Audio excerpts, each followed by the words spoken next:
ഇനി എന്നെ ബുദ്ധിമുട്ടിക്കരുത്. നമുക്കിഷ്ടമില്ലാത്തൊരു ജീവിതം അതെങ്ങനെ സാധിക്കും? എനിക്കത് പറ്റില്ല ഒരിക്കലും. മിടുക്കനാ നീ. എത്ര ഭംഗിയായിട്ടാ നീ എന്റെ മോളെ ഒഴിവാക്കിയത്. ആഗ്രഹിച്ചതെല്ലാം എന്റെ മോൾക്ക് വാങ്ങിക്കൊടുത്തിട്ടുള്ളവനാ ഈ നടേശൻ. തോറ്റത് നിന്റെ മുന്നിൽ മാത്രം. പൊയ്ക്കോ, പോയി രക്ഷപ്പെട്ടോ.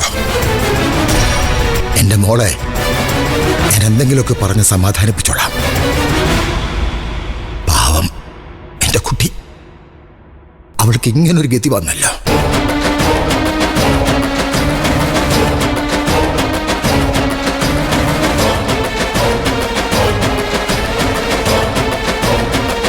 അളിയ, നടേശൻ മറക്കാമെന്ന് പറഞ്ഞിട്ടുണ്ടെങ്കിൽ അതിന്റെ അർത്ഥം മറക്കില്ല എന്നാ. സൂക്ഷിച്ച അളിയന് കൊള്ളാം.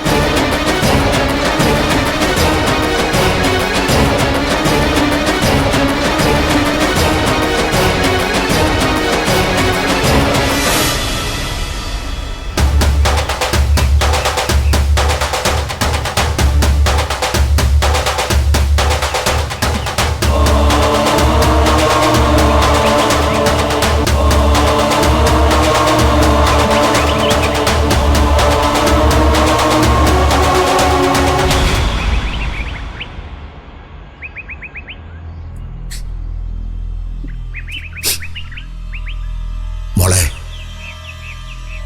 പലതും നമ്മൾ ആഗ്രഹിക്കും. അതൊക്കെ കിട്ടണമെന്ന് വാശി പിടിക്കുകയും ചെയ്യും. പക്ഷേ നമ്മളൊരിക്കലും ആഗ്രഹിക്കുന്ന പോലൊന്നും നടക്കാറില്ല ജീവിതത്തിൽ.